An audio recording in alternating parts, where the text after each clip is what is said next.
Magandang madaling araw mga tol.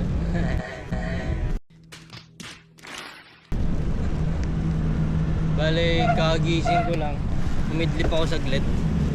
So ngayon, papunta tayo sa Buendia, sa bus station. Kasi ngayong gabi, o ngayong madaling araw, tayo ay uuwi ng Masbate. So mag-commute lang tayo. Bike tayo papunta ng Buendia sa bus station. Tapos sakay tayo dun, and then papuntang Lucena. Dala-dala natin tong bike na to. Yung bike natin.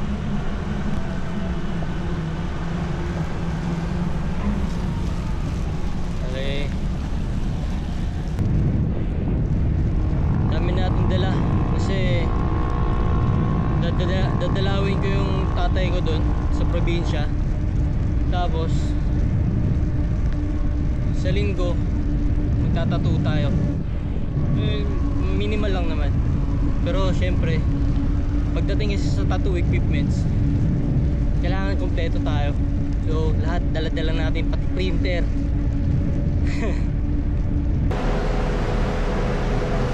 Kaya pa Lucena po sa Pier. So ganun lang kadali, ganun lang din kabilis. Dito na tayo sa barko at paalis na. Dito tayo.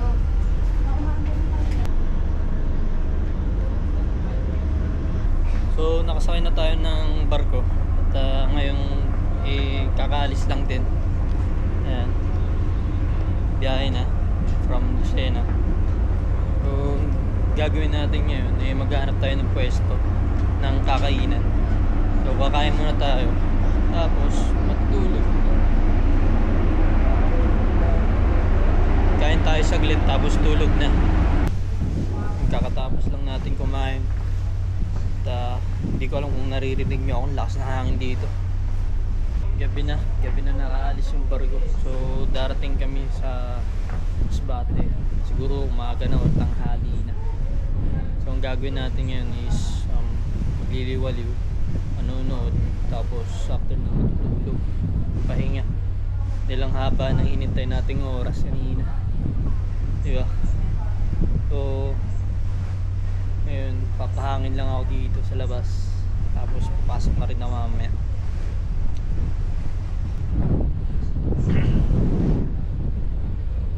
Kita ba ako dito? Hangin dito. Pero tingin ko ito na yung pinakatahimik na lugar ng barko dito sa part na to. Doon kasi sa kabilang dulo maingay, although mamaya tahimik na doon dahil magsisitulog na rin yung mga tao.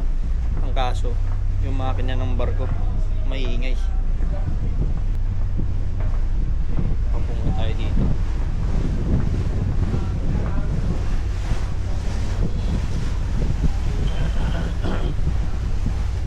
Ginuman sa baba.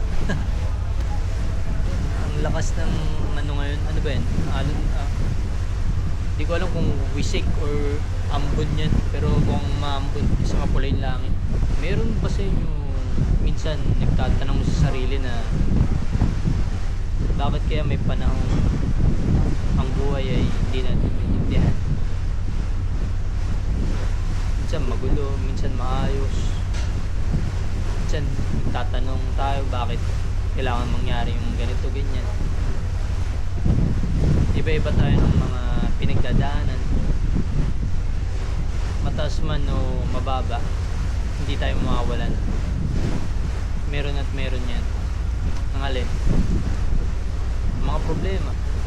Pero tol, lagi mong tatandaan na be grateful what you have, be thankful what you have. At syempre kung nasan ka ngayon. Kasi tol, ang problema parang aron lang din yan, dadaanan lang yan, lalagpasan lang din natin yan. Kaya nga ang pinakamasarap na parte ng buhay ito, ang maglakbay o ang paglalakbay.